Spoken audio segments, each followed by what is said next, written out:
എനിക്ക് അന്നും ഇന്നും എപ്പോഴും ഞാൻ ആദ്യമായിട്ട് ടോബ്ലറോൺ എന്നുള്ള ചോക്ലേറ്റ് ഉണ്ടെന്ന് അറിയുന്നത് ആ സിനിമ കാണുമ്പോഴാണ്.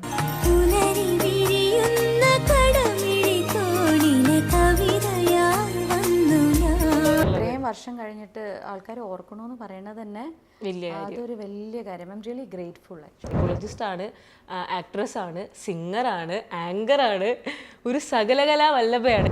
പാർത്ത മുതൽ നാളി ഉന്നൈ പാർത്ത മുതൽ നാളി എനിക്ക് വന്നതിൽ വെച്ച് ഏറ്റവും തിരിഞ്ഞും ഒന്നും നോക്കാനില്ലാതെ ശരി മുന്നോട്ട് പോവാമെന്ന് തോന്നിയ മൂവി മോശം.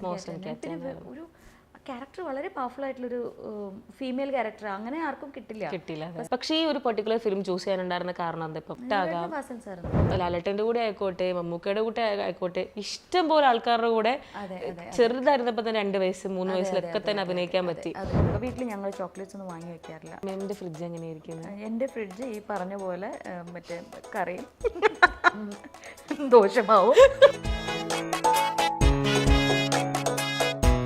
വരാൻ പറ്റാത്തൊരു സിറ്റുവേഷൻ ആയതുകൊണ്ട് ഞാനിപ്പം വീഡിയോ കോളിൽ കണക്ട് ചെയ്യാൻ പോകുന്നു ഒരാളെ. ഹൈ ഇന്റർവ്യൂ നടന്നുകൊണ്ടിരിക്കുകയാണ്. അയ്യോ ഭയങ്കര സർപ്രൈസ്. അപ്പൊ എന്നെ സർപ്രൈസ് ഏറ്റു.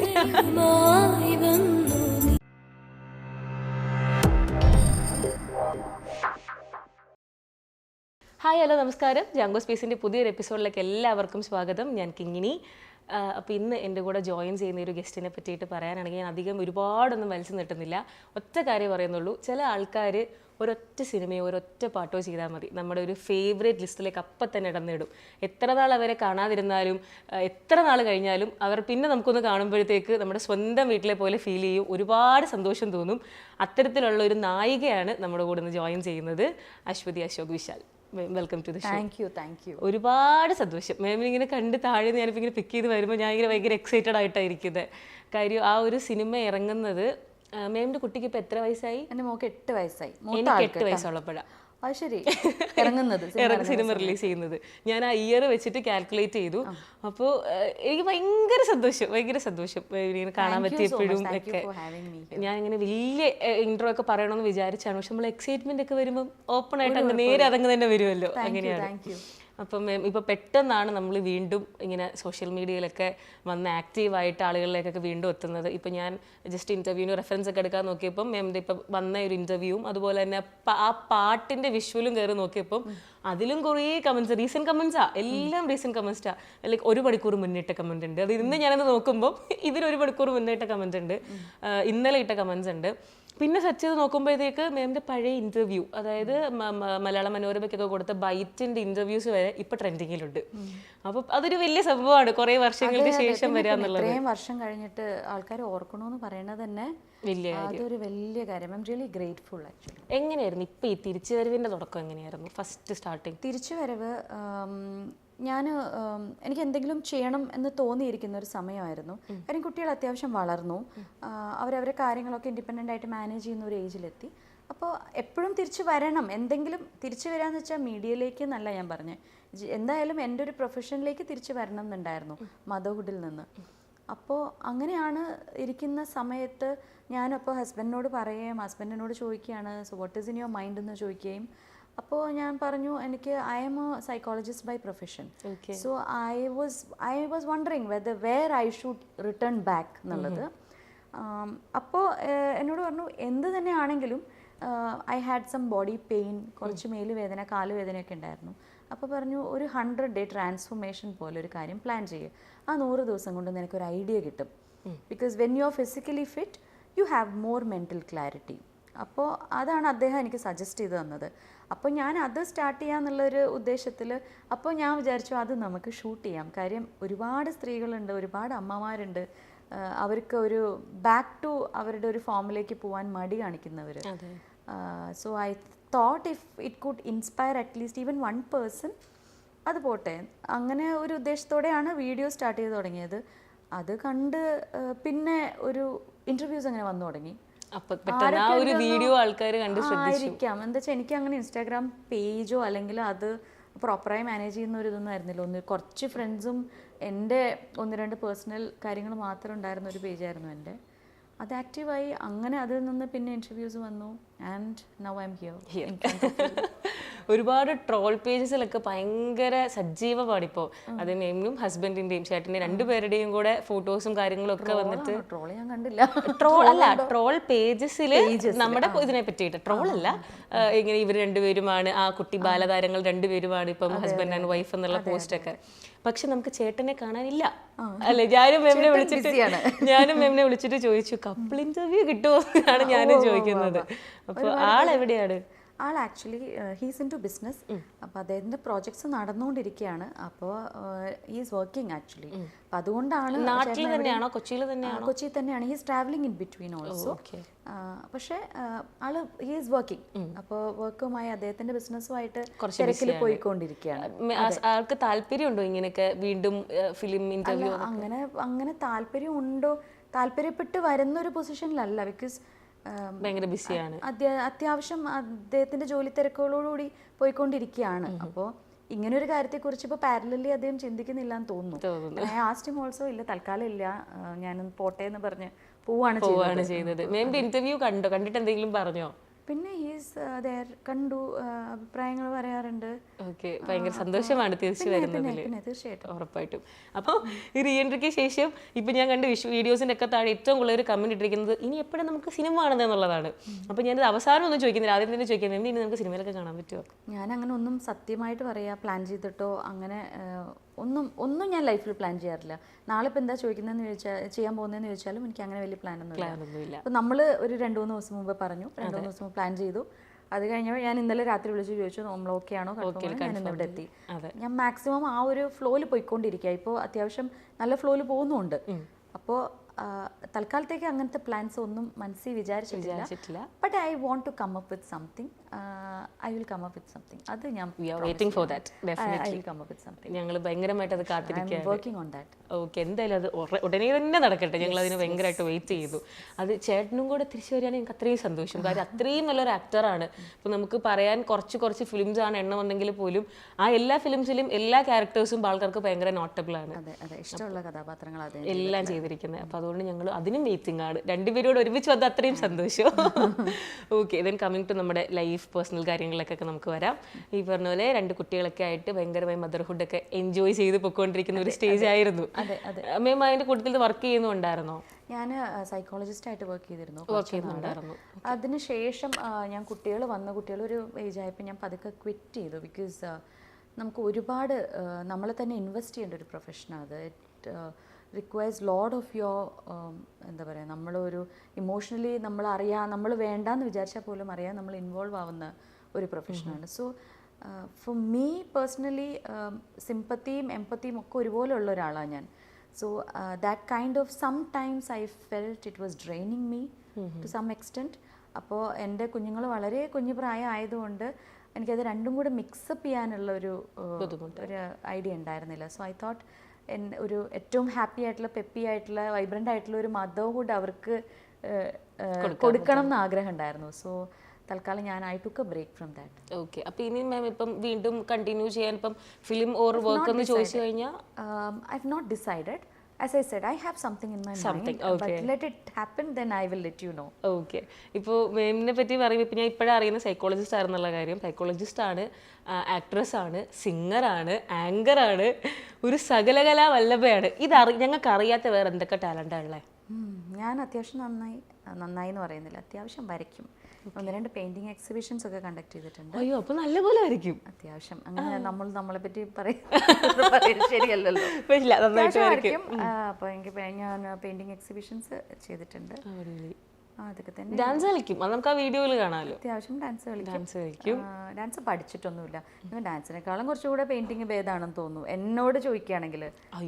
ഡാൻസ് ഓൾറെഡി നല്ല നമുക്കറിയാം, അതിലും നല്ലതാണ് പെയിന്റിംഗ് എന്ന് പറയുമ്പോൾ നല്ല പെയിന്റിംഗ് ആണ്. അത്യാവശ്യം കുഴപ്പമില്ല. ഈ ഇന്റർവ്യൂ കഴിയുമ്പോൾ 1-2 പെയിന്റിങ്സിന് ഫോട്ടോ അയച്ചുതരണേ, നമ്മൾ റീലിൽ നമുക്കത് ആഡ് ചെയ്യാം. അപ്പൊ ആൾക്കാർ പറയട്ടെ എങ്ങനെയുണ്ട് പെയിന്റിംഗ് എന്നുള്ളത്.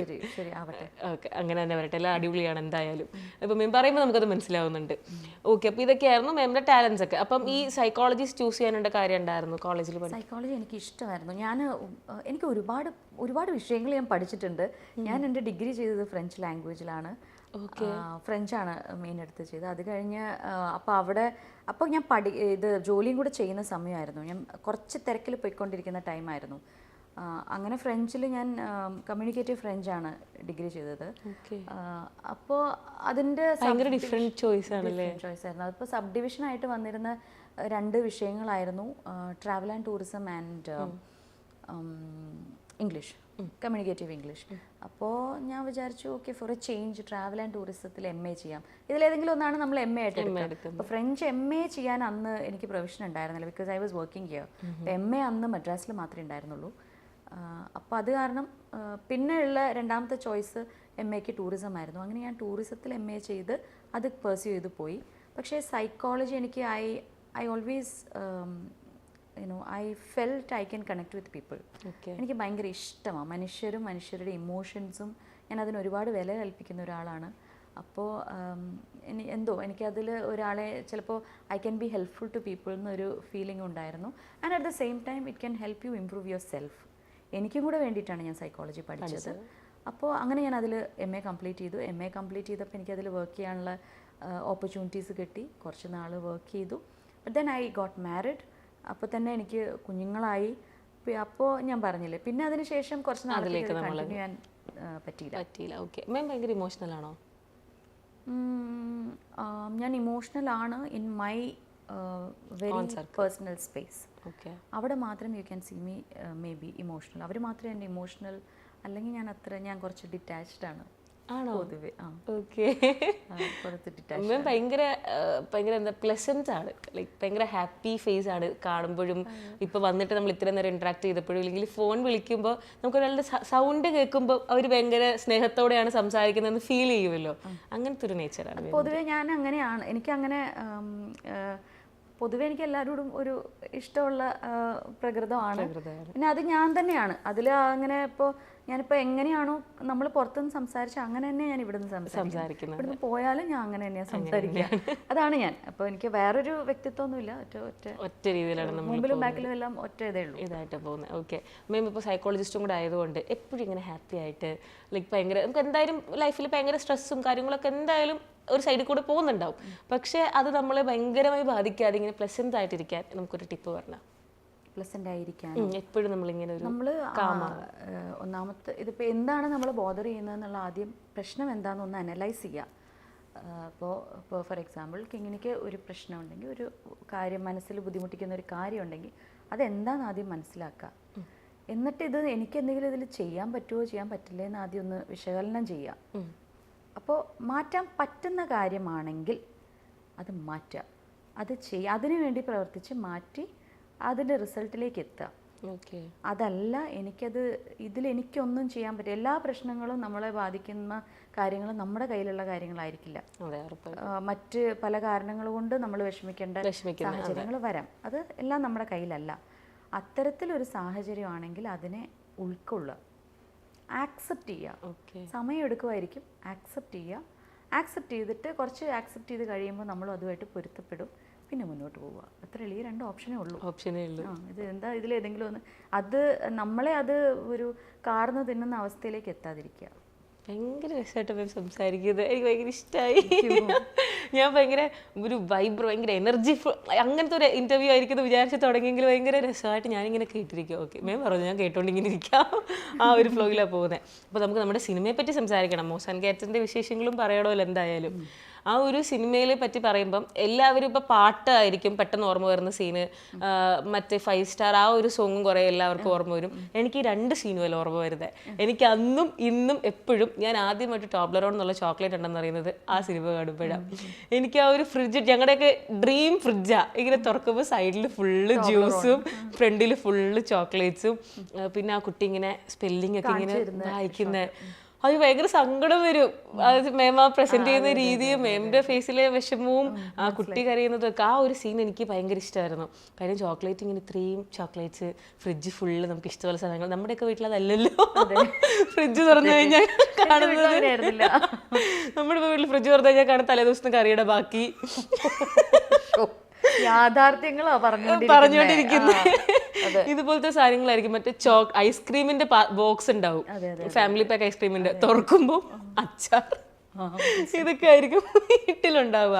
പക്ഷെ ആ സിനിമയിൽ കാണുമ്പോൾ അയ്യോ സന്തോഷം. ടോബ്ലറോൺ ചോക്ലേറ്റ് ഉണ്ടെന്ന് ഞാൻ അറിയുന്ന പോലും അതിലാണ്. മേമിന് പെട്ടെന്ന് പറയുമ്പോൾ ഈ പാട്ടല്ലാതെ ഇപ്പം ചെയ്തിട്ട് ഒരുപാട് അപ്രിസിയേഷൻ കിട്ടിയതാകാം, ഇല്ലെങ്കിൽ ചെയ്യാൻ ബുദ്ധിമുട്ടിയതാകാം. ആ സിനിമയുമായി ബന്ധപ്പെട്ടിട്ട് ഏറ്റവും ഫസ്റ്റ് മെമ്മറി വരുന്നൊരു സീൻ ഏതാ? ഇപ്പൊ ഈ പറഞ്ഞ സീൻ കുറച്ച് ബുദ്ധിമുട്ടിയാ ചെയ്തേ. ആണോ? ബുദ്ധിമുട്ടിയെന്ന് വെച്ചാൽ വേറെ ഒന്നുമല്ല, അന്ന് അത് ചെയ്യുമ്പോൾ സാറിന് വ്യക്തമായിട്ട് സാറിന് മൈൻഡിൽ ഒരു ഐഡിയ ഉണ്ടായിരുന്നു ഇങ്ങനെ ചെയ്യണം എന്നുള്ളത്. അപ്പോൾ അത് മനസ്സിലാക്കാനും അപ്പോൾ സാറ് പറയുന്ന കാര്യങ്ങൾ ഓരോന്നും പിക്ക് ചെയ്യണ്ടേ നമുക്കിത് കറക്റ്റ്. അന്ന് അത്രയും നമുക്ക് ഏജ് ഉള്ളൂ. അപ്പോൾ ഇത് കറക്റ്റ് ഇതിൻ്റെ ഇമോഷൻ കുറച്ച് ഒരു ട്രൊമാറ്റിക് ആയിട്ടുള്ള ഒരു സീനും കൂടിയാണ്. ഭയങ്കര ഇമോഷണൽ ആയിട്ടുള്ള അതിൻ്റെ ഒരു മെയിൻ പാർട്ട് റിവീൽ ചെയ്യുന്ന സീനാണ്. സോ അത് കുറച്ച് സമയം എടുത്തെടുത്തൊരു സീനായിരുന്നു. I had to prepare. കുറേ തവണ ചെയ്ത് നോക്കി, പറഞ്ഞു നോക്കി, അങ്ങനെ ചെയ്തു. ഏത് ഇമോഷനാണ് മേമിന് ചെയ്യാൻ കുറച്ച് ബുദ്ധിമുട്ടുണ്ടായിരുന്ന? ഫസ്റ്റ് ഫിലിമാണ്, മെയിൻ നായികയായിട്ട് ചെയ്യുന്നു. അതിലെല്ലാം എല്ലാം വരുന്നുണ്ട്. കാര്യം സങ്കടമുള്ളതുകൊണ്ട്, ദേഷ്യമുണ്ട്, പിന്നെ പറയാതെ പറയുന്ന ഒരു റൊമാൻസ് ഉണ്ട്. ആ പാട്ടിൽ തന്നെയാണെങ്കിലും ആ കുഞ്ഞിനോടാണ് പറയുന്നതെങ്കിലും അത് ദിലീപേട്ടനോടാണ്. അപ്പൊ എല്ലാം കുറേ സീക്രട്ട് ആയിട്ടുള്ള കുറേ ഇമോഷൻസ് ഒക്കെ ഉള്ളൊരു ഇതാണ്. അപ്പൊ എന്തായിരുന്നു മേമിന് ഒരു ബുദ്ധിമുട്ടുണ്ടായിരുന്നത്? എനിക്ക് ഈ പറഞ്ഞ പോലെ ഇതിൽ വരുന്ന സമയത്ത് നമ്മൾ എന്താണോ നമ്മൾ ഇമോഷൻസ് നമ്മളിപ്പോൾ വെറുതെ ഇരിക്കുമ്പോൾ നമ്മൾ കാണിക്കുന്ന ഇമോഷൻസും സ്ക്രീനിൽ വരുമ്പോൾ ഇതിന് വ്യത്യാസമുണ്ട്. അപ്പം ഞാനിപ്പോൾ വെറുതെ ഇരുന്ന് ദേഷ്യപ്പെടുമ്പോൾ എൻ്റെ മുഖം കണ്ണും പിരികും ഒക്കെ പോകുന്ന വേറെ രീതിയിലായിരിക്കും. അതല്ല, അങ്ങനെ നമുക്ക് സ്ക്രീനിൽ പെർഫോം ചെയ്യാൻ പറ്റില്ല എന്ന് എനിക്ക് മനസ്സിലാക്കി തന്നത് ഫാസിൽ സാറാണ്. നമ്മുടെ ഇമോഷൻസ് സട്ടിലായിട്ട് കാണിക്കേണ്ട. ഇപ്പോൾ ഓരോരുത്തർക്കും ഓരോ പേഴ്സണാലിറ്റി ഉണ്ടല്ലോ. ഞാൻ ദേഷ്യപ്പെടുന്നത് എല്ലാത്തിനും ഞാൻ ദേഷ്യപ്പെടുന്നത് ചിലപ്പോൾ ഒരു രീതിയിലായിരിക്കും. പക്ഷേ അവിടെ ഒരു ക്യാരക്ടറാണ്. ആ ക്യാരക്ടർ ദേഷ്യപ്പെടുമ്പോൾ ചിലപ്പോൾ ഉള്ളിൽ ദേഷ്യം ഉണ്ടാവും, പക്ഷേ ബാലൻസ്ഡ് ആയിട്ടായിരിക്കും പുറത്തേക്ക് വരുന്നുണ്ടാവുക. അതൊക്കെ അപ്പോൾ അത് നമ്മൾ മനസ്സിലാക്കണം. അതിനനുസരിച്ച് നമ്മളെ കണ്ണും പിരികും ഇതൊക്കെ പോകാൻ പാടുള്ളൂ. നമ്മൾ സട്ടിലായിട്ട് ബിഹേവ് ചെയ്യണം. അപ്പോൾ അത് കുറച്ച് ചാലഞ്ചിങ് ആയിരുന്നു. അതായിരുന്നു അതിൽ ഫീൽ ചെയ്യുക. അപ്പോൾ അങ്ങനത്തെ കാര്യം ഈ സീനിലാണെങ്കിൽ നമ്മൾ ഭയങ്കര വൈബ്രൻ്റ് ആയിട്ട് എപ്പോഴും ചിരിച്ചു കളിച്ചെടുക്കുന്ന ഒരു കുട്ടിയല്ല. She has lot of things in her mind. കുറച്ച് മെച്ചുവേർഡ് ആയിട്ടുള്ള ഒരു ക്യാരക്ടറാണ്. She is coming for a purpose. അപ്പോൾ ഒരു ബാക്ക്ഗ്രൗണ്ട് സ്റ്റോറി തന്നെയുണ്ട്. അത് ലാസ്റ്റ് എത്തുമ്പോൾ റിവീൽ ചെയ്യുന്നുണ്ട്. പക്ഷെ നമുക്ക് ആദ്യം തൊട്ടേ തോന്നിപ്പിക്കണം അങ്ങനെയാണ് ഈ ക്യാരക്ടർ എന്നുള്ള രീതിയിൽ നമ്മളെ ക്യാരി ചെയ്യാൻ പറ്റണം. അപ്പോൾ അങ്ങനെ ഞാനാണെങ്കിൽ എപ്പോഴും ചിരിച്ച് ദേഷ്യം വന്നു അപ്പം തന്നെ ദേഷ്യപ്പെടുകയോ അങ്ങനത്തെ ഒരാളാണ്. അപ്പോൾ ഇത് കുറച്ച് ബാലൻസ്ഡ് ആയിട്ട് പോകുന്നൊരു കഥാപാത്രമായിരുന്നു. ഇപ്പോൾ നമ്മളതിൽ ഡ്രസ്സിങ്ങിനെ പറ്റിയിട്ട് എല്ലാവരും സംസാരിച്ചു. പക്ഷെ മാമിൻ്റെ റിയൽ ലൈഫിൽ ഇപ്പോൾ ഞാൻ കണ്ട ഇന്റർവ്യൂവിലും ഇല്ലെങ്കിൽ ക്ലിപ്പിലും ഇപ്പം കാണുന്ന ഡ്രസ്സിങ്ങും എല്ലാം ഡിഫറെൻറ്റുമാണ്, ഭയങ്കര രസമാണ്. അപ്പോൾ അതിന് മാമിൻ്റെ എന്തെങ്കിലും ഇൻപുട്ട് ഉണ്ടായിരുന്നോ ഡ്രസ്സിൻ്റെ കാര്യത്തിലൊക്കെ? ആ സിനിമയിൽ ഹരിയാനൻ എന്ന് പറഞ്ഞിട്ട് അദ്ദേഹമാണ് ഫാഷൻ ഡിസൈനിങ് ചെയ്തത്. One of the top fashion designers. അദ്ദേഹം FTVക്കും ഒക്കെ ചെയ്യുന്ന ഒരു വൺ ഓഫ് ദി ടോപ്പ് ഡിസൈനേഴ്സാണ്. പിന്നെ ഫാസിൽ അങ്കിളിന് ഇപ്പോൾ കൃത്യമായ ധാരണയുണ്ട് അദ്ദേഹത്തിൻ്റെ ഹീറോയിൻസ് എങ്ങനെയാണ് പ്രസൻറ്റ് ചെയ്യപ്പെടേണ്ടത് സ്ക്രീനിൽ വരുമ്പോൾ എന്നുള്ളത്. So that matched. അതിനനുസരിച്ച് ഐ തിങ്ക് എനിക്കത് പുൾ ഓഫ് ചെയ്യാൻ പറ്റിയെന്ന് തോന്നുന്നു. അതുകൊണ്ട് അത് റെക്കഗ്നൈസ് ചെയ്യപ്പെട്ടു. ഞാൻ അതിലൊരു ബ്ലാക്ക് ചുരിദാറൊക്കെ ഇടുന്നുണ്ട്. ഒരു ഭയങ്കര വാംതായിട്ടുള്ള ഒരു ലൈക്ക് ഡെസേർട്ട് പോലൊക്കെ ഫീൽ. ഡെസേർട്ട് അല്ല, ഭയങ്കര ഒരു പാട്ടില് ഒരു ബ്ലാക്ക് ഡ്രസ്സ് മേമും ദിലീപേട്ടൻ രണ്ടുപേരും ബ്ലാക്ക് ഒക്കെ ഇട്ടിട്ട് അതുമൊക്കെ ഭയങ്കര ഭംഗിയാ. ഞാൻ എപ്പോഴും ചിന്തിക്കാറുണ്ട്, ബ്ലാക്ക് ഡ്രസ്സ് ഇട്ട് വരുന്ന വിഷ്വൽസിൽ എപ്പോഴും അങ്ങനത്തെ ഒരു സ്ഥലമായിരിക്കും. മന്മഥറാസ പാട്ടെടുത്താൽ പോലും അവർ ബ്ലാക്ക് ഡ്രസ്സാണ് കാണിക്കുന്നത്. ഭയങ്കര പൊള്ളി കിടക്കുന്ന പോലത്തെ ഒരു സ്ഥലമായിരിക്കും. പക്ഷെ അത് ഭയങ്കര അന്തരീക്ഷമായിരുന്നു. നല്ല വെയിലും ചൂടുമായിരുന്നില്ല. ഞാനത് ചോദിക്കാൻ വരികയായിരുന്നു. മേം അവിടെ ഇങ്ങനെ കിടക്കുന്നൊക്കെ ഉണ്ട് ആ പാട്ടില്. നല്ല വെയിലത്താ ഷൂട്ട് ചെയ്യുന്നത്. കാണുന്ന ഭംഗിയൊന്നും ചെയ്യുമ്പോ അവിടെ ഉണ്ടായിരുന്നില്ല. ആണല്ലോ, നല്ല ബുദ്ധിമുട്ടല്ലേ.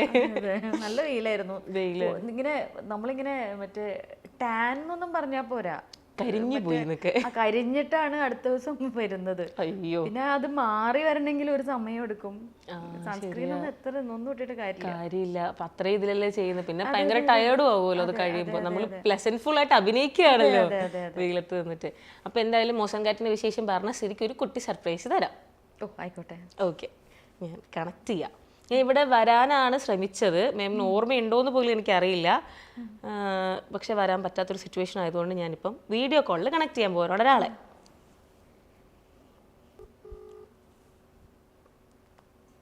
Hello, high. ഇന്റർവ്യൂ നടന്നുകൊണ്ടിരിക്കുകയാണ്. എൻ്റെ ഓപ്പോസിറ്റ് മാം ഇരിപ്പുണ്ട്. അപ്പം ഞാൻ ഫോൺ കൊടുക്കാം. ആരാന്ന് പറഞ്ഞിട്ടില്ല, സർപ്രൈസ് ആന്നേ പറഞ്ഞിട്ടുള്ളൂ. മനസ്സിലാവോന്ന് നമുക്ക് നോക്കാം. മനസ്സിലായില്ലെങ്കിൽ നമുക്ക് പറഞ്ഞു കൊടുക്കാം. ഓക്കെ, ഇതാണ് ആള്. ഫോൺ കയ്യിൽ വാങ്ങിച്ചു.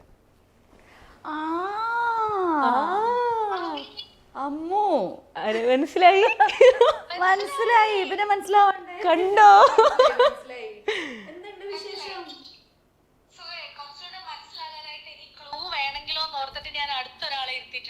വേണ്ട വേണ്ട, ഞാൻ സുഖായിരിക്കുന്നു അങ്കിൾ. എന്തുണ്ട് വിശേഷം?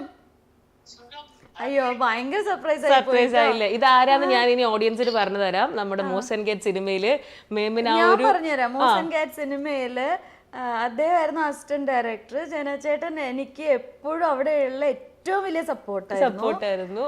എനിക്ക് ഒന്നും പറയാനില്ല. ഇനി ആ കുട്ടി ആരാന്ന് പറഞ്ഞു കൊടുക്ക്. ആ കുട്ടിയാണ് മേമിന്റെ ചൈൽഡ്ഹുഡ് അതിനകത്ത് അഭിനയിച്ചത്. അതെ, അമ്മൂഷ വലുതായി. അതെന്താണോ, എപ്പോഴെങ്കിലും ഞാൻ ജനചേട്ടന്റെ ഫോട്ടോയില് പ്രൊഫൈലിൽ ഞാൻ മോളെ ഫോട്ടോ കണ്ടിട്ടുണ്ട്. അത് കാരണം എനിക്ക് അവളെ കണ്ടപ്പോ പെട്ടെന്ന് മനസ്സിലായി. ഓക്കെ, അനന്യയാണ് മേമിന്റെ ചൈൽഡ്ഹുഡ് ചെയ്തത്. ചിലപ്പോ മനസ്സിലാവരുന്നു. മുഖം മാറിയില്ലേ? മുഖം മാറി, ഒരുപാട് മാറി. അതെ.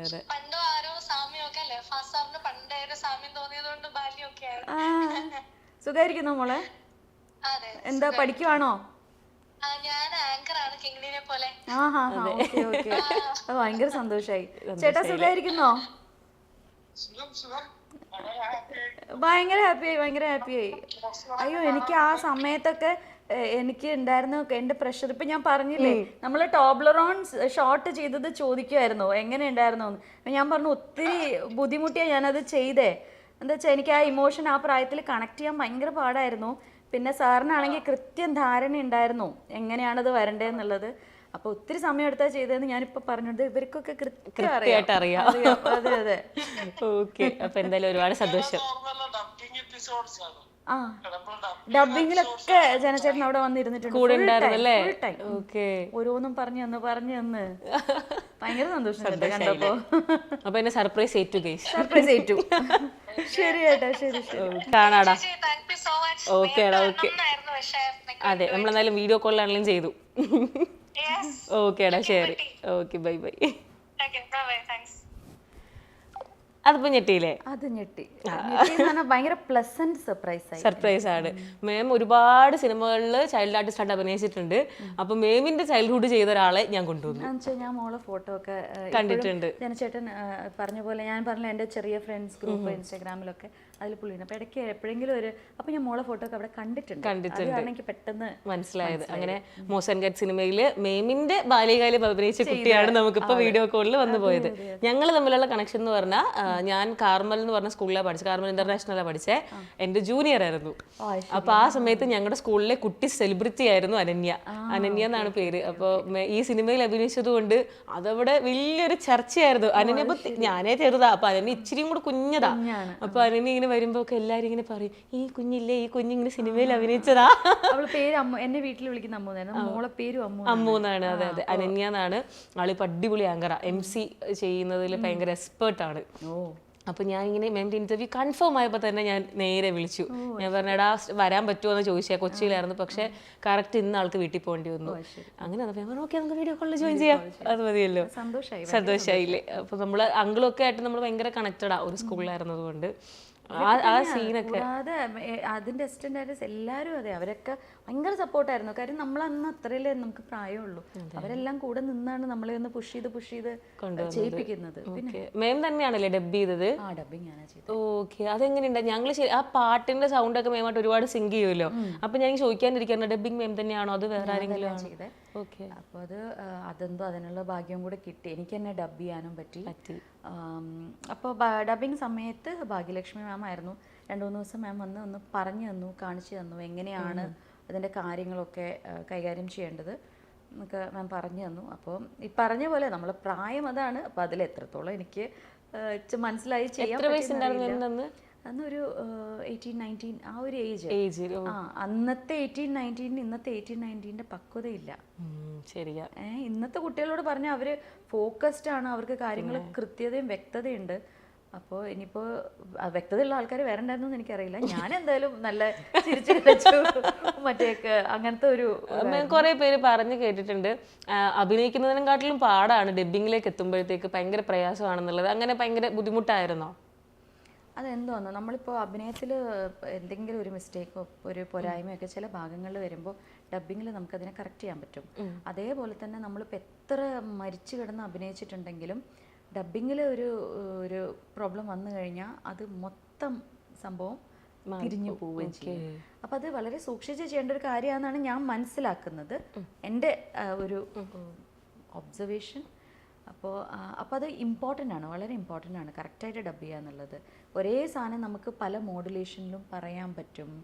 അപ്പോൾ എനിക്ക് ചില ഷോട്ടൊക്കെ ഞാനിപ്പോഴും ഓർക്കുന്നുണ്ട്, ഭാഗ്യലക്ഷ്മി വന്ന് പറഞ്ഞു തന്നപ്പോൾ അതിന് ഇങ്ങനെയാണോ പറയേണ്ടത്, കുറച്ചും കൂടെ അതിന് പവർ കൊടുക്കണം, അതിൽ ഇന്ന വേർഡിൻ്റെ ടുവേർഡ്സ് ദ എൻഡ് ഇങ്ങനെ പോകണം എന്നൊക്കെ ഒരുപാട് കാര്യങ്ങൾ അന്ന് കറക്റ്റ് ചെയ്ത്. ഏതെങ്കിലും ഡയലോഗ്സ് ഓർമ്മയുണ്ടോ മാമിന് അന്ന് ചെയ്തത്? ഒരുപാട് വർഷമായി, കുറേ ആയത് മറന്നുപോയി, കുഴപ്പമില്ല. അതെ അതെ. ഈ കുട്ടിക്ക് ഒരു അക്ഷരം പോലും, ഇംഗ്ലീഷിൽ ഒരു അക്ഷരം പോലും അറിയില്ല. ഞാൻ ആ സീൻ ഇന്ന് രാവിലെ കണ്ടു, അത് യൂട്യൂബിലുണ്ട്. ഒരു 15 minutes ആയിട്ട് സിനിമയിലെ ആ ഒരു ഷോട്ട് കിടപ്പുണ്ട്. എനിക്ക് കഴിഞ്ഞ ദിവസം കാണിച്ചു തന്നു. അപ്പോൾ ക്ലാസ് ടീച്ചർ എനിക്ക് സന്തോഷമായി. അത് വന്നിട്ട് ദിലീപൻ്റെ അടുത്ത് ചൂടാവുന്നത് ഞാനത് പ്രശ്നമാക്കും. അതൊക്കെയാണ് എനിക്ക് പിന്നെ കുറച്ച് ഓർമ്മയുള്ള. ഫസ്റ്റ് ഷോട്ട് ഏതായിരുന്നു? ഫസ്റ്റ് സീൻ, ഫസ്റ്റ് ഷോട്ട് അവിടെ ഒരു അത് ഫസ്റ്റ് ടേക്കിൽ തന്നെ, അത് അവരൊരു നമ്മൾ ആദ്യമായിട്ട് വരുന്നതുകൊണ്ടും കൂടി ആയിരിക്കും ഫസ്റ്റ് ടേക്കിൽ തന്നെ ഓക്കെ ആക്കിയ ഒരു ഷോട്ടായിരുന്നു. അത് ജസ്റ്റ് ഞാനിവിടെ വന്നിട്ട് അവരൊരു ആട്ടുകട്ടിൽ പോലെ ഒരു ഭാഗമുണ്ട്, അവിടെ വന്നിട്ട് ജസ്റ്റ് നിൽക്കുന്ന പോലത്തെ ഒരു മോളുണ്ടെന്ന് തോന്നുന്നു ഫ്രെയിമിൽ, അങ്ങനത്തെ ഒരു ഷോട്ടായിരുന്നു ഫസ്റ്റ് ടേക്കിൽ തന്നെ. എന്ന് വെച്ചാൽ നമ്മൾ എൻട്രി അല്ലേ, ആദ്യമായിട്ടൊരു സിനിമയിൽ ഒരു ഇത് ചെയ്യുന്നതല്ലേ, അതിന് റീടേക്ക് ഒന്നും സാറ് വെച്ചില്ല, ഒറ്റയടിക്ക് ഓക്കെ ആയി. ശരിക്കും ആ സിനിമയിൽ നമ്മൾ ചിന്തിക്കുമ്പോൾ 2 പേരാണ് ശരിക്കും വാനിഷ് ആയി പോയത്, ഒന്ന് മേമും അതുപോലെ തന്നെ മോളും. ഞാനിപ്പോൾ ഇന്ന് ഇൻസ്റ്റയിലൊക്കെ കണക്ട് ചെയ്യാൻ പറ്റുമോ ജസ്റ്റ് ഒന്ന് നോക്കാം, അതും കൂടെ ഒരു സർപ്രൈസ് ഒക്കെ ആക്കാമെന്ന് വിചാരിച്ചിട്ട് ഫുൾ അരിച്ചു പറക്കി. ഇൻസ്റ്റാഗ്രാം അക്കൗണ്ട് പോലും ഇല്ല, ആളെവിടെ പോയി ഒന്നും അറിയില്ല. ആകെ ഉള്ളത് എപ്പോഴോ കുറച്ച് വർഷങ്ങൾക്ക് മുന്നേ ആള് ഗ്രോ ചെയ്ത് കഴിഞ്ഞിട്ടുള്ള ഒരു ഫോട്ടോ ആരോ ഷെയർ ചെയ്തത്, അത് നമ്മൾ ഗൂഗിളിൽ നോക്കുമ്പോൾ കിട്ടും. അതല്ലാതെ നിവേദിത അല്ലെ, നിവേദിതയുടെയും അതുപോലെ നിവേദിതയുടെ സിസ്റ്ററും നിരഞ്ജന, 2 പേരുടെയും ഒരു അക്കൗണ്ട് പോലും ഇല്ല കാണാൻ. ഞാനിപ്പോൾ സെർച്ച് ചെയ്തപ്പോൾ #ൽ നിന്നൊക്കെ ആളുടെ കസിൻസിന്റെ ഒക്കെ അക്കൗണ്ട് വന്നു, അവര് ഫോളോ ചെയ്ത ലിസ്റ്റിൽ വരെ ഞാൻ കയറി നോക്കി, നിവേദിത നിരഞ്ജന എന്നുള്ള അക്കൗണ്ട്സ് പോലും ഇല്ല. ചിലപ്പോൾ അവര് പഠിക്കുന്ന ഏജ് ആയിരിക്കും. മേമായിട്ട് പിന്നെ കോണ്ടാക്ട് ഒന്നും വന്നിട്ടില്ല. ഞാൻ അങ്ങനെ കോണ്ടാക്ട്, ഞാൻ പൊതുവെ ആരുമായിട്ടും അങ്ങനെ കോണ്ടാക്ട് ചെയ്യാറില്ല. കോണ്ടാക്ട് ചെയ്യാത്ത എൻ്റെ ഒരു നേച്ചർ അങ്ങനെ, ഞാൻ അങ്ങനെ അത് ആൾക്കാരോട് ഇഷ്ടമില്ലാത്തതുകൊണ്ടല്ല, ഞാൻ വിചാരിക്കും നമ്മൾ വിളിച്ച് അവർക്കൊരു ബുദ്ധിമുട്ടാവരുത് എന്ന്. അപ്പം അങ്ങനെ ഒരു ശരിയല്ല, ഞാൻ പറഞ്ഞില്ല അങ്ങനെയല്ല നമ്മളെല്ലാവരോടും അങ്ങോട്ട്. അപ്പം ഞാൻ ഇനീഷ്യേറ്റീവ് എടുത്ത് അങ്ങനെ, പക്ഷേ ആരോടും ഒരു പ്രശ്നമൊന്നുമില്ല, പക്ഷേ അങ്ങനെ ഇനീഷ്യേറ്റീവ് എടുത്ത് ടെൻഡൻസി കുറവാണ് എനിക്ക്. ഓക്കെ. ഇപ്പം ഈ സിനിമയിൽ ഇപ്പം മേമിന് ഒരുപാട് അവസരങ്ങൾ വന്നിട്ടുണ്ടെന്ന് പറഞ്ഞു കേട്ടിട്ടുണ്ട് സിനിമയിലേക്ക്, പക്ഷേ ഈ ഒരു പെർട്ടിക്കുലർ ഫിലിം ചൂസ് ചെയ്യാനുണ്ടായിരുന്ന കാരണം എന്താ? ഇപ്പം ദിലീപേട്ടനാകാം, ഫാസിൽ സാർ ആവാം, അല്ലെങ്കിൽ സ്ക്രിപ്റ്റ് ആകാം. അത് തന്നെയായിരുന്നു നമ്മള്. കാരണം നമുക്കൊന്നും ഞാൻ പറഞ്ഞില്ല, ഒരുപാട് അവസരങ്ങൾ വന്നിട്ടുണ്ടായിരുന്നു. അപ്പോൾ അതിൽ നമുക്ക് ഇപ്പോൾ ഏറ്റവും പ്രധാന കാരണം ഫാസിൽ സാർ തന്നെ. നമ്മളെപ്പോഴും നമ്മൾ എന്താ വിചാരിക്കുക, നമ്മളൊരു സിനിമ ചെയ്യുമ്പോൾ ഏറ്റവും നല്ല ഡയറക്ടറിൻ്റെ നല്ല ഹീറോയിൻ്റെ ഒരു സിനിമ ചെയ്യണം എന്നാണ് നമ്മൾ ആരായാലും അതേ ആഗ്രഹിക്കുള്ളൂ. അപ്പോൾ അന്ന് എനിക്ക് കുറേ ഓഫേഴ്സ് ഇതുപോലെ വന്നിരുന്നു. ചിലതൊന്നും ഇപ്പോൾ ഞാൻ ചെയ്താൽ നന്നാവുമെന്ന് എനിക്ക് തോന്നിയത്, അല്ലെങ്കിൽ ചിലത് എന്നെ കണ്ടു കഴിയുമ്പോൾ അവരെ ക്യാരക്ടറിൽ ചിലപ്പോൾ ഒരു ഡിഫറെൻ്റ് ആയ ഒരാളെ ആയിരിക്കും അവർ ചിന്തിച്ച് കുറച്ചും കൂടെ എക്സ്പെക്റ്റ് ചെയ്യുന്നത്. സോ അങ്ങനെ എനിക്ക് വന്നതിൽ വെച്ച് ഏറ്റവും തിരിഞ്ഞും ഒന്നും നോക്കാനില്ലാതെ ശരി മുന്നോട്ട് പോവാമെന്ന് തോന്നിയ മൂവി മോഹൻ. പിന്നെ ഒരു ക്യാരക്ടർ വളരെ പവർഫുൾ ആയിട്ടുള്ളൊരു ഫീമെയിൽ ക്യാരക്ടർ അങ്ങനെ ആർക്കും കിട്ടില്ല. ഫസ്റ്റ് മൂവിയിൽ തന്നെ അത്യാവശ്യം മോസും കാറ്റും നന്ദനയും ഈക്വലി ഇമ്പോർട്ടൻ്റ് ആയിട്ടുള്ള ഒരു ക്യാരക്ടറായിരുന്നു. So there was something to do also. Ma'am അന്ന് ചെയ്യാതെ പോയ സിനിമകളൊക്കെ പിന്നെ ആരെങ്കിലും ഇങ്ങനെ സിനിമ ഇറങ്ങിയതിന് ശേഷം മേമിന് റിഗ്രറ്റ് ഒക്കെ തോന്നിയിട്ടുണ്ടോ, ഇതിൽ പോകേണ്ടതായിരുന്നു? ഇല്ല അങ്ങനൊന്നും. ഞാൻ അങ്ങനെ എൻ്റെ ഒരു സ്വഭാവം വെച്ച് ഞാൻ അങ്ങനെ റിഗ്രറ്റ്സിലേക്കൊന്നും പോകത്തേയില്ല. അങ്ങനെ ബാക്കിലേക്ക് നോക്കാറ്. ഒരുപാട് സിനിമകൾ അന്ന് അത് എൻ്റെ ഒരു മഹത്തരം കൊണ്ട് കിട്ടിയതല്ല. അന്ന് ആ സമയത്ത് എന്തൊക്കെയോ ആർക്കൊക്കെ ഇഷ്ടപ്പെട്ടു. പിന്നെ ഫാസിൽ സാറിന് ഹീറോയിൻ ഓപ്പർച്യൂണിറ്റീസ് ഉണ്ടാവും, അതങ്ങനെയാണ്. അതിപ്പോ എന്റെ ഗുണം കൊണ്ടല്ല, ഫാസിൽ ഫാസിൽ സാറിന്റെയും അതെ ദിലീപേട്ടനും നമ്മൾ ഭാഗ്യ നായകൻ എന്നൊക്കെ നമ്മൾ പറയുന്ന ഒരാളായിരുന്നല്ലേ. ദിലീപേട്ടന്റെ കൂടെ ആര് വന്നാലും ഹിറ്റാണ്. ഞാനല്ല, ആര് വന്നാലും അവർക്ക് അവസരങ്ങൾ ഉണ്ടാവും. അതിപ്പോ ഞാനായതുകൊണ്ട് വന്ന അവസരങ്ങളാണെന്ന് ഞാൻ പറയുന്നില്ല, അല്ല, അങ്ങനെ തന്നെ ഞാൻ പറയാം. അത് ഫാസിൽ സാറിന്റെ ഹീറോയിൻ, ദിലീപേട്ടന്റെ ഹീറോയിൻ വന്ന കുട്ടിക്ക് അവസരങ്ങൾ ഉണ്ടായിരുന്നു അന്ന്. പക്ഷെ ഞാൻ കുറച്ചും കൂടെ അന്നിപ്പോൾ ഈ പറഞ്ഞ പോലെ, ഇപ്പോൾ നിരഞ്ജന നിവേദിത എന്ന് പറഞ്ഞ പോലെ, നമ്മൾ പഠിത്തത്തിൻ്റെ, ഞാൻ വരുന്ന ബാക്ക്ഗ്രൗണ്ടും അങ്ങനെയാണ്. വീട്ടിലെല്ലാവരും നന്നായി പഠിക്കണം, നല്ല ജോലിക്ക് പോകണം എന്ന് ചിന്തിക്കുന്ന, അങ്ങനെ അച്ഛനും അമ്മയും പ്ലേസ് ചെയ്ത് തന്നിരിക്കുന്നത്. അപ്പോൾ അതിനെ ഫോക്കസ് ചെയ്ത് അങ്ങനെ പോയി, അത്രയേ ഉള്ളൂ. അങ്ങനെ മാം ആ ഫിലിം കഴിഞ്ഞിട്ട് പെട്ടെന്ന് ബ്രേക്ക് എടുക്കുമായിരുന്നോ? ഉടനെ തന്നെ പെട്ടെന്ന് ബ്രേക്ക് എടുക്കായിരുന്നില്ല. ഞാൻ അതിന് ശേഷം 1-2 പ്രോഗ്രാംസും കാര്യങ്ങളും അങ്ങനെയൊക്കെ ഞാൻ കണ്ടിന്യൂ ചെയ്ത് എൻ്റെതായ രീതിയിൽ പോയിരുന്നു. പിന്നെ അപ്പോഴേക്കും മാരേജ് ആയി. മാരേജ് കഴിഞ്ഞപ്പോഴേക്കും ഐ വാസ് പ്രഗ്നൻറ്റ്, കുട്ടികളായി. പിന്നെ പേർപ്പസ്ഫുള്ളി ബ്രേക്ക് ആയിട്ട് എടുത്തതല്ല, പക്ഷെ അത് ബ്രേക്കിലോട്ടായി അങ്ങനെയാണ് വന്നത്. ഓക്കെ. മാമിന്റെ ആ ഒരു ഷോയുടെ കാര്യം, എനിക്ക് ഇങ്ങനെ ആങ്കർ എന്നുള്ളത് എനിക്ക് ആദ്യം അറിയണ്ടായില്ല. അപ്പോൾ ഇതുപോലെ ഞാൻ ഈ പറഞ്ഞ കുറേ പോസ്റ്റ് ഒക്കെ വന്നപ്പം ക്യാപ്ഷനിൽ ആദ്യം കണ്ടു, അത് കഴിഞ്ഞിട്ട് കമന്റ്സിൽ ഇഷ്ടം പോലെ ആൾക്കാരാണ് ഈ ഷോ മുടങ്ങാതെ കാണുമായിരുന്നു. അതിൻ്റെ കുറേ പേര് എഴുതിയിട്ടുണ്ട്, ഷോയുടെ അവസാനം ഒരു പാട്ട് പാടിയാണ് എൻഡ് ചെയ്യുന്നത്, അത് കേൾക്കാൻ വേണ്ടി മാത്രം ഇത് കംപ്ലീറ്റ് ചെയ്ത് കാണും. അല്ലെങ്കിൽ ചിലപ്പം ഷോ കഴിയുന്ന സമയമാണെങ്കിൽ ബോഡി വന്ന് TV വെക്കും, കാര്യം ആ പാട്ട് കേൾക്കണം. അപ്പം അത്രയും മെമ്മിന് ഇഷ്ടപ്പെടുന്ന ആൾക്കാരുണ്ടായിരുന്ന മെമ്മ ഒരു അടിപൊളി ആങ്കർ ആയിരുന്നുള്ളത് ഞാൻ പിന്നീട് അറിഞ്ഞു. അപ്പം എനിക്ക് ടെൻഷനായി, അയ്യോ ഞാൻ ഇന്റർവ്യൂ എടുക്കേണ്ടതാണല്ലോ. അപ്പോൾ അത് ഞാൻ പിന്നെ അതുപോലെ തന്നെ മേം പറഞ്ഞ് കേട്ടിട്ടുണ്ട്, കംപ്ലീറ്റ് ഫ്രീഡം ഉണ്ടായിരുന്നു ആ ഒരു ഷോ ചെയ്യാൻ വേണ്ടിയിട്ട്. അപ്പോൾ അത് ആരുടെ ഐഡിയ ആയിരുന്നു ലാസ്റ്റ് എൻഡിങ്ങിൽ ആ പാട്ട് പാടി അങ്ങനെ ചെയ്യാന്നുള്ളത്? അതിൻ്റെ പ്രൊഡ്യൂസർ ഫാദർ റോയ്, അദ്ദേഹമായിരുന്നു അതിൻ്റെ എല്ലാം, ഓൾ ഇൻ ഓൾ. പിന്നെ അദ്ദേഹം ഓൾ ഇൻ ഓൾ എന്നെ ആക്കി എന്ന് പറഞ്ഞാൽ കൈകാര്യകർത്താവല്ല, അവിടെ എനിക്ക് എന്തും ചെയ്യാനുള്ള ഒരു ഫുൾ ഫ്രീഡം ഉണ്ടായിരുന്നു. അപ്പം ഞാൻ പാട്ട് പാടുന്നതുകൊണ്ട് അദ്ദേഹം തന്നെ സജസ്റ്റ് ചെയ്ത് അവസാനം ഒരു 2 വരി പാട്ട് എന്നുള്ളത് വെച്ചു. പിന്നെ പാട്ട് ഇഷ്ടമായിരുന്നു, 2 വരി എന്നുള്ളത് പിന്നെ ഞങ്ങൾ 4 വരിയാക്കി, പിന്നെ അത് 2 പാരഗ്രാഫ് ആക്കി, അങ്ങനെ പിന്നെ പാട്ടായി, പാട്ട് പാടി എൻഡ് ചെയ്യുന്ന രീതിയിലായി. ഓക്കെ. കുറേ ഫാൻസ് പാട്ടിനെ തന്നെ. ഞാൻ പാട്ട് പഠിച്ചിട്ടുണ്ടോ? പാട്ട് പഠിച്ചിട്ടുണ്ട്. ഞാൻ ക്ലാസിക്കൽ സിംഗർ ആയിരുന്നു. അപ്പോൾ ആയിരുന്നു എന്നല്ല, ക്ലാസിക്കൽ സിംഗർ ആണ്. ഒരിക്കൽ പഠിച്ചാൽ പിന്നെ അതാണല്ലോ. അതെ അതെ അതെ. ട്രെയിൻഡ് ക്ലാസിക്കൽ സിംഗറാണ്. ഞാൻ 4 വയസ്സ് മുതൽ പാട്ട് പഠിച്ചിട്ടുണ്ടായിരുന്നു. പക്ഷെ അത് ഈ പറഞ്ഞ പോലെ ഇടയിൽ കുറേ ബ്രേക്കും കാര്യമൊക്കെ വന്ന് അങ്ങനെ കണ്ടിന്യൂസ് ആയിട്ട് റെഗുലറായിട്ട് പ്രാക്ടീസ് ചെയ്യുന്ന ഒരാളൊന്നുമല്ല. അതിനുവേണ്ടി അധ്വാനിക്കുക, ഹാർഡ് വർക്ക് ഒന്നും ചെയ്യുന്ന ഒരാളൊന്നും ആയിരുന്നില്ല. അപ്പോൾ അതാണ് പാട്ടിന്റെ ബാക്ക്ഗ്രൗണ്ട്. അത്യാവശ്യം പാടും, അത്യാവശ്യം നന്നായിട്ട് പാടും, തിരക്കടില്ലാതെ പാടും. ഒരുപാട് ടാലൻസ് ഉണ്ട്. എല്ലാ കാര്യങ്ങളും മാം ഇങ്ങനെ കുറച്ചായിട്ട് പറയുന്നുണ്ടെങ്കിലും ഇതെല്ലാം അടിപൊളിയാണെന്നുള്ളത് മാം പറഞ്ഞു വരുമ്പോൾ തന്നെ നമുക്ക് മനസ്സിലാവുന്നുണ്ട്. പക്ഷെ മാം ഡെയിലി കാരണം മാം അത് പറയത്തില്ലെന്നേ ഉള്ളൂ. ചെറുതായിട്ട് പാടും, ചെറുതായിട്ട് വരയ്ക്കും, എല്ലാം ചെറുതായിട്ടെന്നാണ് പറയുന്നത്. ഈ പറഞ്ഞ പോലെ മാമിൻ്റെ മറ്റൊരു ലക്ക് ഫാക്ടർ എന്ന് വേണമെങ്കിൽ പറയാം, അല്ലെങ്കിൽ ഹാർഡ് വർക്ക് കൊണ്ടൊക്കെ ആവാം. ഒരുപാട് വലിയ വലിയ ആൾക്കാരുടെ കൂടെ ചെറുതിലേ അഭിനയിച്ചു. അതും വലിയൊരു കാര്യം. ഇപ്പം ലാലേട്ടൻ്റെ കൂടെ ആയിക്കോട്ടെ, മമ്മൂക്കയുടെ കൂടെ ആയിക്കോട്ടെ, ഇഷ്ടം പോലെ ആൾക്കാരുടെ കൂടെ ചെറുതായിരുന്നപ്പോൾ തന്നെ 2 വയസ്സ് 3 വയസ്സിലൊക്കെ തന്നെ അഭിനയിക്കാൻ പറ്റി. അപ്പൊ അത് എല്ലാവർക്കും പറ്റുന്നൊരു കാര്യമല്ല. പക്ഷെ ചില ആൾക്കാർ അവിടെ വെച്ച് സ്റ്റക്ക് ആവും. പക്ഷെ മേം പിന്നെയും ഭയങ്കര മീഡിയയിൽ കംപ്ലീറ്റ്ലി ഇങ്ങനെ ഗ്രോ ചെയ്ത് വരികയായിരുന്നു. അപ്പൊ ആ ചെറിയ കാലത്തിലുള്ള ഇപ്പം ഷൂട്ടിങ്ങിന് പോകുന്നതോ ഒക്കെ എന്തെങ്കിലുമൊക്കെ മേമിന് ഓർമ്മയുണ്ടോ പൊക്കോണ്ടിരുന്ന സമയത്തുള്ള? അച്ഛൻ അല്ലെങ്കിൽ അമ്മ, അച്ഛൻ്റെ അമ്മയുടെ കൂടെയാണ് പോയിക്കൊണ്ടിരുന്നത്. മാം വാശിയൊക്കെയുള്ള കുട്ടിയായിരുന്നോ കുഞ്ഞിലെ? അങ്ങനത്തൊരു നേച്ചറാണെന്ന് എനിക്ക് തോന്നുന്നില്ല. അത്യാവശ്യം പറഞ്ഞാൽ കേൾക്കുന്ന കുഴപ്പമില്ലാതെ കേൾക്കുന്ന ഒരു കൂട്ടത്തിലായിരുന്നു എന്നാണ് എൻ്റെ ഒരു നിഗമനം. അതിന്റെ വേറെ ബോട്ട്സ് അറിയണമെങ്കിൽ ചോദിക്കേണ്ടി വരും. അപ്പൊ ആ ഒരു ഏജിൽ ഇപ്പൊ 2 വയസ്സ് 3 വയസ്സ് എന്നൊക്കെ പറയുമ്പോൾ നമുക്ക് ഇവരുടെ ഒന്നും അഭിനയം നമുക്ക് മനസ്സിലാക്കാൻ പറ്റില്ലെങ്കിലും ഇവരിപ്പോ ലാലേട്ടൻ അങ്കിൾ ഇല്ലെങ്കിലും അമ്മൂക്ക് അങ്കിൾ എന്നൊക്കെ പറയുമ്പോൾ ഭയങ്കര ഇഷ്ടമായിരിക്കും. നമുക്കൊരു ഫേവറേറ്റ് പേഴ്സൺ ഉണ്ടാവുമല്ലോ സെറ്റില്. അപ്പൊ അങ്ങനെ നോക്കുകയാണെങ്കിൽ ആരുടെ അടുത്തായിരുന്നു കൂടുതൽ കളിയും ചിരിയും ഇഷ്ടമൊക്കെ? മുരളി സാറിന് ഭയങ്കര ഇഷ്ടമായിരുന്നു. പുള്ളി എനിക്ക് പെട്ടെന്ന് ഇപ്പോൾ പറഞ്ഞപ്പോൾ കാര്യം മറ്റേതൊക്കെ നമ്മൾ കുറച്ചും കൂടെ കുഞ്ഞാണല്ലോ, അത് അവരുടെ പിന്നെ ഇന്നസെന്റ് അങ്ങനെയൊക്കെ ഭയങ്കര ഇഷ്ടമായിരുന്നു. എന്താ വെച്ചാൽ അവരെ നമ്മളെ കുറേ കൂടെ കളിപ്പിക്കാനും ഇത് ചെയ്യാനും അതൊക്കെ ചെറിയ ചെറിയ ഓർമ്മകളുണ്ട്. മുരളിയങ്ങളുടെ ആ സെറ്റ് എന്ന് പറഞ്ഞാൽ കാണാക്കിനാവിൻ്റെ സെറ്റിൽ കുറേ സമയം ചിലവഴിച്ചിരുന്നു. അപ്പോൾ അവർ പറയുന്ന കുറേ കഥകളൊക്കെ കേട്ടിരുന്നതൊക്കെ കുറേ ഓർമ്മയുണ്ട് കുഞ്ഞിലെ. മേം ശരിക്കും ആൺകുട്ടിയായിട്ടും ചെയ്തിട്ടുണ്ട്, പെൺകുട്ടിയായിട്ടും ചെയ്തിട്ടുണ്ട്. എങ്ങനെയാ ആ കുഞ്ഞിലെ പ്രായത്തിൽ ഇപ്പൊ അച്ഛനാണോ മേമിന്റെ അമ്മയ്ക്കാണോ ആർക്കായിരുന്നു ഭയങ്കര ആഗ്രഹം ഇങ്ങനെ കുഞ്ഞിനെ സിനിമയിൽ കൊണ്ടുപോകുന്നത്? 2 പേർക്ക് ഇഷ്ടമായിരുന്നു. ഇഷ്ടം എന്ന് വെച്ചാൽ അവരങ്ങനെ ഇഷ്ടപ്പെടുന്ന കുറേ അഭിനയിക്കട്ടെ അങ്ങനെ വിചാരിച്ചവരല്ല. ആദ്യത്തെ സിനിമ ഈ പറഞ്ഞ പോലെ സിദ്ദിഖ് ലാൽ സിനിമയിലാണ് വന്നത്.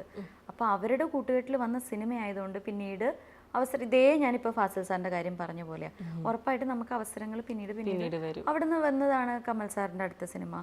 അപ്പോൾ അങ്ങനെ ആ കണക്ഷൻസ് ഇങ്ങനെ പോയിക്കൊണ്ടിരിക്കുന്നത്. അപ്പോൾ സ്വാഭാവികമായിട്ടും വലിയ ഡയറക്ടേഴ്സിന്റെ കൂടെ ആക്ടേഴ്സിന്റെ കൂടെയാണ് ഇരുന്നത്. അപ്പോൾ അങ്ങനെ പിന്നെ അതിൽ നിന്ന് ഫാസിൽ സാർ അങ്ങനെ ഓരോന്ന് പോവാ. അപ്പോൾ അന്ന് ഇപ്പം നമ്മൾ അഭിനയിക്കുന്ന ഒരു കുട്ടി എന്ന് പറയുമ്പോൾ ആ കുട്ടീനെ ഉറപ്പായിട്ടും സാധാരണ രീതിയിൽ അടുത്ത സിനിമയ്ക്ക് കാസ്റ്റ് ചെയ്ത് അങ്ങനെ പോയതാണ്. അങ്ങനെ സിബിയങ്ങളുടെ പടം വരെ എത്തിയതാണ്. ഇപ്പം മെമ്മിനെ പറ്റി പറയുമ്പോൾ നമ്മൾ സിനിമയുടെ വിശേഷങ്ങളൊക്കെ അപ്പുറത്തേക്ക് ഞങ്ങൾ പെൺകുട്ടികൾക്ക് കുറച്ചും കൂടെ ഭയങ്കര ആഗ്രഹമുള്ള കാര്യമാണ് വനിത. ഇപ്പോൾ നമ്മളിങ്ങനെ ഞങ്ങൾക്കും പറയണമില്ല, നമ്മൾ ഭയങ്കര ആഗ്രഹം തോന്നുന്ന കാര്യമാണ്, നമ്മുടെയൊക്കെ അതിൽ വരുമോ എന്നൊക്കെ ചിന്തിക്കുന്നതാണ്. അതിൽ നിറഞ്ഞു നിന്നിരുന്ന ഒരാളാണ്. അപ്പോൾ എങ്ങനെയായിരുന്നു ഈ മോഡലിംഗ് അല്ലെങ്കിൽ ഇങ്ങനത്തെ ഷൂട്ടിലേക്കൊക്കെ മാമിൻ്റെ എൻട്രി എങ്ങനെയായിരുന്നു? ഞാൻ ആക്ച്വലി ഒരു പോർട്ട്ഫോളിയോ ചെയ്യാനായിട്ട് ഇരിക്കുകയായിരുന്നു. അപ്പോൾ പോർട്ട്ഫോളിയോ ഫോട്ടോ എടുത്തു. പക്ഷേ എൻ്റെ പോർട്ട്ഫോളിയോ അന്ന് ശരിയായില്ല. അത് കമ്പ്യൂട്ടറിൽ അത് വരാതിരിക്കുമോ എന്തോ, ആ ഫയലും കറക്റ്റായി പോവുക എന്തോ ഒന്ന് സംഭവിച്ചു.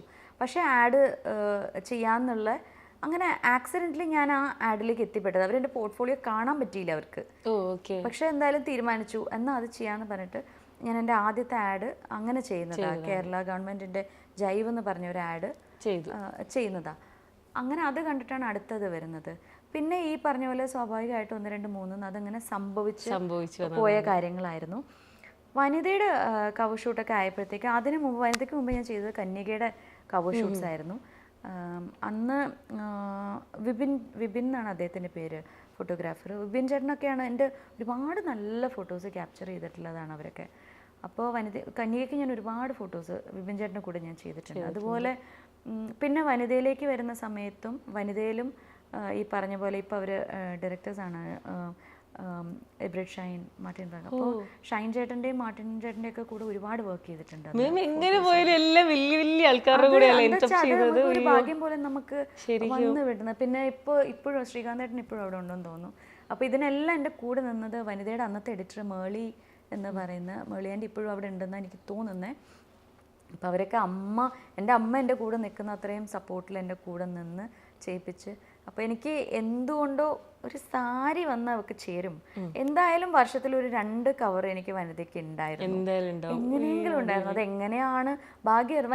2 കവർ ഞാൻ വർഷത്തിൽ വനിതയ്ക്ക് അതൊരു മിക്കവാറും ഒരു ജനുവരി, ഡിസംബർ, ഒരു ക്രിസ്മസോ സംബന്ധിച്ച് ഒരെണ്ണോ, വിഷു, ഓണം സംബന്ധിച്ച് ഒരെണ്ണോ ഉണ്ടാവും. അത് എനിക്ക് ഉണ്ടാവും. എത്രയോ വർഷം കണ്ടിന്യൂസ് ആയിട്ട് ചെയ്തിട്ടുണ്ട്. എത്ര ഷൂട്ട് ചെയ്തിട്ടുണ്ടാവും വനിതയ്ക്ക് വേണ്ടിയിട്ട്? ഓർമ്മയിലോ ഒരുപാട് ചെയ്തിട്ടുണ്ട്. വനിതയ്ക്ക് മാത്രമല്ല, വനിതയുടെ ആരോഗ്യം അങ്ങനെയുള്ള അതിന്റെ മാഗസിൻസിന് എല്ലാത്തിനും ചെയ്തിട്ടുണ്ട്. ഇഷ്ടമായിരുന്നു. ശരിക്കും പറഞ്ഞാൽ അന്നത്തെ കാലത്ത് ഈ സോഷ്യൽ മീഡിയ സംഭവമൊക്കെ ഉണ്ടായിരുന്നെങ്കിൽ, ഇത്രയും ആക്റ്റീവായിട്ട് എല്ലാവരും യൂസ് ചെയ്യുന്നു, ഇപ്പോൾ ഇൻസ്റ്റാഗ്രാം പോലൊരു പ്ലാറ്റ്ഫോം ഉണ്ടെങ്കിൽ ശരിക്കും ഇന്നത്തെ ഇപ്പൊ ഈ കാണുന്ന രീതിയിലൊന്നും അല്ല മാം നിൽക്കേണ്ട. ഒരുപാട് ഫോട്ടോസ് എല്ലാം നമ്മൾ അപ്പം അപ്ലോഡ് ചെയ്യും. എല്ലാവർക്കും അത് ഭയങ്കര ആഗ്രഹമുള്ള കാര്യമാണ്. വലിയൊരു ഫാൻ ബേസ്, അതുപോലെ ഒരുപാട് ലക്ഷം ഫോളോവേഴ്സ് ഒക്കെ ആയിട്ട്. അങ്ങനെയാണെങ്കിൽ ഇന്റർവ്യൂ എടുക്കാൻ പറ്റത്തില്ലായിരുന്നു, കിട്ടത്തില്ലല്ലോ മാമിന്. അപ്പോൾ നന്നായി. അന്ന് ഇൻസ്റ്റാഗ്രാം ഒക്കെ ഒന്നുമില്ല, നന്നായി. ഞാൻ അന്നും ഫേസ്ബുക്ക് ഉണ്ടായിരുന്നു, പക്ഷെ ഇപ്പൊ തപ്പി നോക്കിയാലും ഫേസ്ബുക്കിലും അങ്ങനത്തെ എന്റെ ഫോട്ടോസ് ഞാൻ അങ്ങനെ ഒന്നും പോസ്റ്റ് ചെയ്യില്ലായിരുന്നു. അന്നൊക്കെ നമ്മൾ അങ്ങനെയല്ല, നമ്മൾ ഭയങ്കര സെക്യൂർഡ് ആയിരിക്കുക. അന്നത്തെ ഒരു ഇത് അങ്ങനെയാണ്. ഇത് റിസ്ക് ആണ്. ഫസ്റ്റ് ടൈമാണ് ഇതുപോലെ സോഷ്യൽ മീഡിയ പ്ലാറ്റ്ഫോം ഒക്കെ വരുന്നത്. ഇന്നത്തെ പോലെ എല്ലാവർക്കും അക്കൗണ്ട് അങ്ങനെയൊന്നും ഇല്ല. അല്ല, ഇപ്പൊ തന്നെ മാം എന്നോട് കുറച്ച് മുമ്പേ പറഞ്ഞു ഇൻസ്റ്റയിൽ റിക്വസ്റ്റ് എന്നുള്ള ഓപ്ഷൻ ഉണ്ടെന്ന് മാം കഴിഞ്ഞ ദിവസം അറിയില്ലായിരുന്നു. ഇൻസ്റ്റാഗ്രാം ഒന്നും യൂസ് ചെയ്യാൻ ഞാൻ ഇപ്പോഴും ഞാൻ പറയാം, അത് ഓപ്പൺ ആയിട്ട് പറയാം, എനിക്ക് അറിയില്ലായിരുന്നു പ്രോപ്പറായിട്ട് ഇൻസ്റ്റാഗ്രാം യൂസ് ചെയ്യാനായിട്ട്. മെസ്സേജ് വരും, ഇടയ്ക്ക് പോവും. ഞാൻ ചിലപ്പോൾ വർഷത്തിലൊരിക്കലായിരിക്കും ഇത് തുറന്നു നോക്കുന്ന മെസ്സേജ്. മാം ഏറ്റവും കൂടുതൽ ഹാപ്പി ആവുന്ന എന്ത് കാര്യത്തിലാണ്? എനിക്ക് എൻ്റെ ഫാമിലീൻ്റെ ഒപ്പം എൻ്റെ ഹസ്ബൻഡിൻ്റെയും മക്കളും കൂടെ ഇരിക്കുമ്പോൾ ഞാൻ ഏറ്റവും ഹാപ്പിയസ്റ്റ് ആണ്. ഇപ്പോൾ അല്ലാതെ ചില ആൾക്കാർ ഇപ്പം അത് മെയിൻലി നമ്മുടെ ഫസ്റ്റ് പ്രയോറിറ്റി. അതല്ലാതെ ഇങ്ങനെ പറയും ഇപ്പം സിനിമ കണ്ടാൽ ഞാൻ ഒരുപാട് ഹാപ്പി ആവും. ഭയങ്കര സ്ട്രെസ്ഡ് ആണെങ്കിൽ തിയേറ്ററിൽ പാട്ട് കേൾക്കാൻ ഭയങ്കര ഇഷ്ടം. പാട്ട്, സിനിമ കാണാനൊക്കെ ഇഷ്ടമാണ്. സിനിമകൾ കാണും. ഞങ്ങൾ എല്ലാ ദിവസവും ഞാനും ഹസ്ബൻഡും ഒരു കുറച്ച് സമയങ്ങളിരുന്ന് ഞങ്ങൾ എന്തെങ്കിലുമൊക്കെ വീഡിയോസ് ഒക്കെ കണ്ട് അങ്ങനെ ഞങ്ങൾ കിടക്കും എല്ലാ ദിവസവും. മാമിന്റെ പാട്ട് ഞാൻ ഇതുവരെ കേട്ടില്ല, അപ്പൊ നമുക്കൊരു പാട്ട് കേൾക്കാം, എന്നിട്ട് ബാക്കി വിശേഷമൊക്കെ പറഞ്ഞാൽ എന്ത് ചെയ്യാം. பார்த்த முதல் நாளே உன்னை பார்த்த முதல் நாளே காட்சி பிழை போல உணர்வேன், காட்சி பிழை போல உரலையாய் வந்து இணையடித்தாய் கடலாய் மாறி பின் இணையுரைத்தாய் உன் பதாகை தாங்கிய என் விழி ബാക്കി ഓർമ്മയില്ല. പക്ഷെ നല്ല രസമുണ്ട് കേൾക്കാൻ. മാമിന് കുറച്ചൊരു തമിഴ് ഒരു ഇൻട്രസ്റ്റ് ഉണ്ടല്ലേ അങ്ങോട്ട്? അതെ, ഞാൻ വളർന്നത് തമിഴ്നാട്ടിലാണ്. ഓ ആണല്ലേ. എനിക്ക് എപ്പോഴും എനിക്കും അങ്ങനെ തോന്നാറുണ്ട്. എൻ്റെ ഫുഡ് ടേസ്റ്റ്, എൻ്റെ ഇപ്പോൾ കാഴ്ചപ്പാട് ഒക്കെ എല്ലാത്തിലും ഭയങ്കരമായൊരു തമിഴ് ഇൻഫ്ലുവൻസ് ഉണ്ട്. ഇൻഫ്ലുവൻസ് എന്ന് പറയാം. ബിക്കോസ് ടീനേജ് ടൈം നമുക്കൊരു ബോധം വരുന്ന ഒരു കാലഘട്ടം മുഴുവൻ സ്പെൻഡ് ചെയ്തത് അവിടെയാണ്.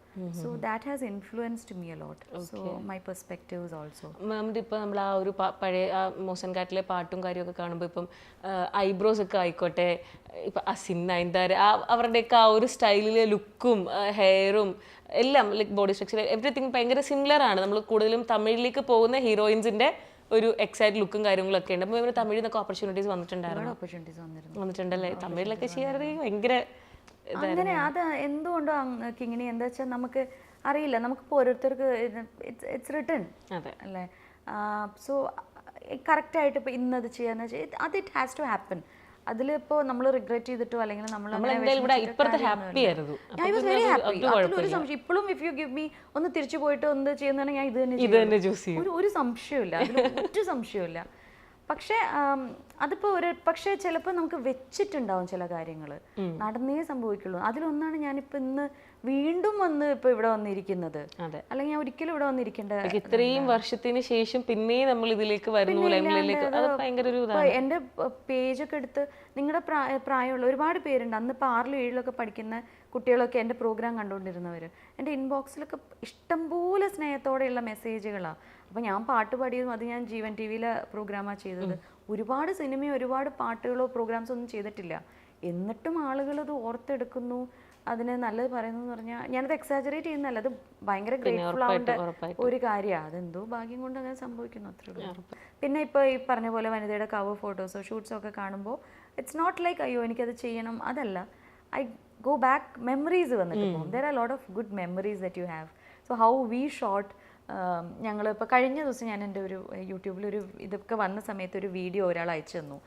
കല്യാണിൻ്റെ ഒരു ആഡ് ചെയ്ത സമയത്ത്. അപ്പോൾ അതിലൊരു വള്ളംകളിയും ഇതൊക്കെ ആയിരുന്നു. ആൻഡ് ഇറ്റ് വാസ് ഷോട്ട് ആലപ്പുഴയാണ് ഷൂട്ട്. നിങ്ങൾ ആലപ്പുഴയിലാണ് ഷൂട്ട് ചെയ്തിരിക്കുന്നത്. അവിടെ വിനയ് താണ്ടി വരുവായൊക്കെ ഷൂട്ട് ചെയ്ത വീടില്ലേ, അവിടെയാണ്, ആ വീട്ടിലാണ് ഞങ്ങളത് ഷൂട്ട് ചെയ്തത്. സോ അപ്പോൾ ഞാൻ അവിടെ പോയതും അതിൻ്റെ വാതുക്കൽ ഇരുന്നതും ഞാൻ വലിയൊരു വള്ളംകളിയൊക്കെ ഷൂട്ട് ചെയ്തപ്പോൾ കുറേ ആർട്ടിസ്റ്റുകളുണ്ട്. അപ്പോൾ ഇതിൽ ഞാൻ ഒരു ബാലൻസും ഇല്ലാതെ ഇങ്ങനെ നിൽക്കുക അതിൻ്റെ വള്ളത്തിൻ്റെ മുമ്പിൽ. വീണു എന്നുള്ള സാരി ഉടുത്തിട്ട്. സ്വിമ്മിങ് അറിയാമായിരുന്നു? അന്ന് സ്വിമ്മിങ് ഒന്നും അറിയില്ല. ആരെങ്കിലും ബുക്ക് എടുക്കും, ആരെങ്കിലും ആരെങ്കിലും ബുക്ക് എടുക്കുമല്ലോ, അത്രേ ഉള്ളൂ. അപ്പോൾ അതൊക്കെ അങ്ങനെയുള്ള ഒരുപാട് നല്ല മെമ്മറീസ് ഉണ്ട്. അപ്പോൾ ഇതൊക്കെ കാണുമ്പോൾ I go back and come. അതൊക്കെ അതുണ്ട്, അത്രേ ഉള്ളൂ. കുട്ടിയായിട്ട് അഭിനയിച്ച സിനിമകളിലെയും ഇപ്പം നമ്മളിപ്പോൾ പറയുകയാണെങ്കിൽ തന്നെ മഴയത്ത് മുമ്പിലൊക്കെ ക്യാരക്ടർ അനിമൊക്കെ ചെയ്തൊക്കെ എന്ത് രസമാണ് അതൊക്കെ ചെയ്യാനായിട്ട്. അതൊക്കെ ഭയങ്കര ക്യാരക്ടേഴ്സ് അല്ലേ. പവിത്രത്തിൽ ഇപ്പോൾ ബിന്ദു ചേച്ചി തന്നെ നമ്മൾ ചെറുപ്പം അഭിനയിച്ചെങ്കിലും അത് വലുതായ ക്യാരക്ടർ ഭയങ്കര രസമല്ലേ. അതൊക്കെയാണ് നമ്മളെ മെമ്മറീസിൽ വരുന്നത്. ഓക്കെ, അപ്പോൾ എന്തായാലും എൻഡ് ചെയ്യുന്നതിന് മുന്നേ ഇപ്പം മേമിൻ്റെ 2 കുഞ്ഞി പട്ടാളങ്ങളുണ്ടല്ലോ. അപ്പോൾ മേമു ആ പ്രായത്തിലൊക്കെ അഭിനയിച്ച് വന്നതാണ്. അപ്പോൾ അവരിങ്ങനെ ഡാൻസ്, പാട്ട്, അഭിനയം അതൊക്കെ അവർക്ക് ഇൻട്രസ്റ്റ് ഉണ്ടാവും? ഭയങ്കര ഇഷ്ടമാണ് രണ്ടാക്കും അങ്ങനത്തെ കാര്യങ്ങൾ. പക്ഷെ ഞങ്ങൾ അതിനോട് അധികം പ്രോത്സാഹനം കൊടുക്കുകയോ അല്ലെങ്കിൽ പ്രൊമോട്ടിങ് ഒന്നും ചെയ്തിട്ടില്ല. കാര്യം പഠിക്കുന്ന സമയമാണ്. ആസ് എനി അതർ മദർ ഞാൻ വിചാരിക്കുന്ന പഠിക്കട്ടെ അവരേതായ. പിന്നെ നമുക്ക് if it has to happen it will happen. I believe in that. അവർക്കും അങ്ങനെയൊക്കെ വരാനൊരു ഇഷ്ടമാണ്.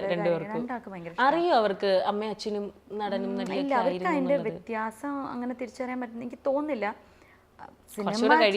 സിനിമ ഉണ്ട്, യൂട്യൂബ് ഉണ്ട്, മറ്റേ ഇൻസ്റ്റാഗ്രാം ഉണ്ട് എന്നൊക്കെ അറിയാന്നല്ലാണ്ട് ഇതെല്ലാം ഡിഫറൻഷിയേറ്റ് ചെയ്യാനുള്ള ഒരു ഐഡിയ എനിക്കറിയില്ല. ട്രാൻസ്ഫോർമേഷൻ നടത്തിയപ്പോൾ എത്ര വെയിറ്റ് ആണോ കുറച്ചത്?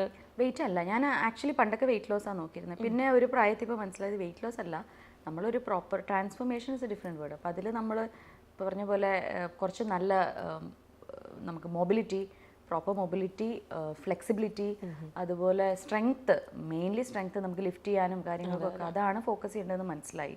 So I have A trainer Manish. അപ്പോൾ പുള്ളി അത് നോക്കി കണ്ട് എനിക്ക് ഇഞ്ചുറീസ് ഒന്നും വരാത്ത രീതിയിൽ, ബുദ്ധിമുട്ടില്ലാത്ത രീതിയിൽ പ്രോപ്പറായിട്ട് ചെയ്യിപ്പിക്കുന്നു.